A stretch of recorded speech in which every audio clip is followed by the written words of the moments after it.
In this video, we're going to work on the defenses for Muay Thai. Why are defenses important for Muay Thai? Because all 8 weapons are coming at you, and if you can't master your defenses, you're in a lot of trouble. So the way I like to think about it, we're going to build it from the ground and work our way up. First of all, Tim is going to work on defending the roundhouse kick. So let's say if I was to kick Tim on his right side, he's going to basically bring his right knee up inside his left elbow while pushing his opposite hand out to create space between he and his opponent, like so. One thing that's very important to make sure of, and Tim isn't doing it right now because I wanted to point it out, is to make sure he points his toes to the floor as he lifts his foot. As you see, that way he's tucking his toes away. The other thing is making sure your right hand stays up on your cheek level and your other hand comes out to create space between you and your opponent. The alternative is to check with no hand extended, but keeping in mind you're not going to create any space between you and your opponent. If you watch it sideways, guarding up with me, Tim, if I throw a kick and he doesn't put his hand out, I can suddenly come a lot closer and advance forward. However, if I throw a kick at Tim and he checks it, he's suddenly got a barrier between the two of us.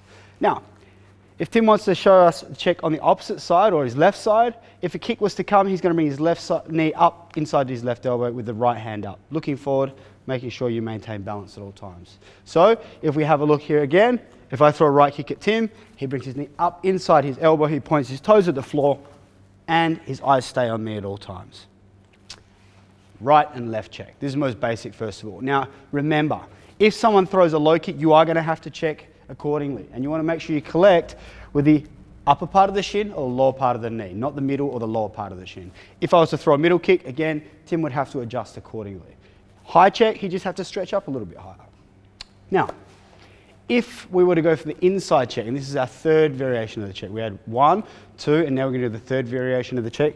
That is the inside thigh. So if Tim was to block a left inside kick or someone was to kick his inside thigh, we're going to call it a cross check, or the third check, most important check out of our foundations. Cross check is making sure you bring your knee up inside the elbow, and again, you can see Tim's hands are moving. What I try to instill and what I want to make sure I point out to you guys and girls, because it is a small range movement, you want to bring the knee up inside the elbow and keep the hands up, protecting the face at all times. Like so. This way is probably better than having the hand extended. Again, just like so. Now if we turn sideways and I attack Tim's inside, Tim's first option is to do nothing at all. This is going to be careless and eventually it's going to bruise up and render the leg potentially useless. So Tim, what he wants to do is bring that knee up, aim for his elbow and block it at the highest part of the shin, just below the knee. If I throw a full kick, Tim's knee is always going to be harder and I'm going to end up second best. The alternative to the inside thigh is evading it altogether. So if Tim faces forward and a left kick was to come to the inside thigh, what I like to call it is a half circle. So he's going to go half circle back, just like so.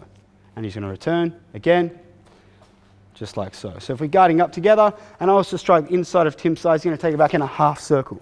From there, Tim could also counter off the left kick. But we're going to work out on that later on down the line. So, got our right check, our left check, and our inside thigh check, but also our inside leg evasion. The next defense we're going to work on is our parry. So our parry is super important because, let's face it, getting push kicked is never fun, and Tim's defended it, but taking push kicks is never fun. It all adds up and you start to take the wind out of the tank, take the gas out of the tank, take the wind out of your lungs. So what we're going to work on with our parry, we'll face forward first, Tim, is making sure we get the left hand parrying the left leg and the right hand defending the right leg. So if I was to push kick Tim, he'd use his left hand, and I like to think of it like a hand of a clock. Again, just like so. So if we demonstrate sideways and I throw a left push kick at Tim, his guard is staying up and he's ready. And as I throw my push kick, he's going to parry it off the center line. One more time, just like so. If Tim was to want to parry on his right side, just show us front on Tim, he's going to do the same thing but on the opposite side. Parrying, and you notice his hips move off the center line ever so slightly as well.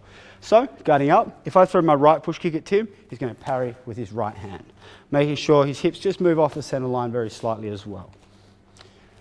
One thing that we see a common mistake of people doing when they defend a push kick is they parry and they drop their hand too low and they fail to bring it back very fast. So if you have a look with the left, and they struggle to bring that hand back, leaving them vulnerable for an attack.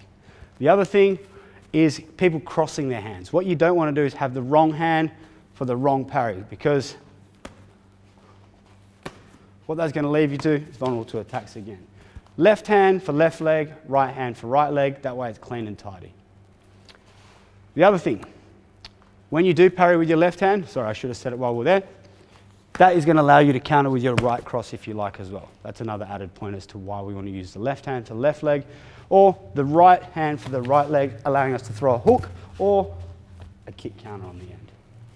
That, ladies and gentlemen, is most basic for parries.